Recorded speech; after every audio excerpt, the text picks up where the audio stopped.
Despite months of political and social action, the number of anti-Asian incidents documented in the United States so far this year is poised to surpass last year, according to a new report released Thursday.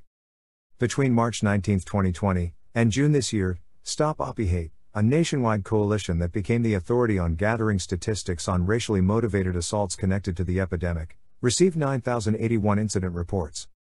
Last year, there were 4,548 of them, and this year there are 4,533. People of Asian and Pacific Islander ancestry have been viewed as scapegoats purely because of their race since the coronavirus was first detected in China.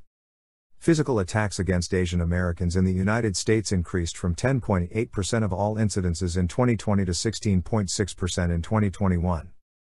The bulk of the instances described in the study occurred on public streets and in businesses.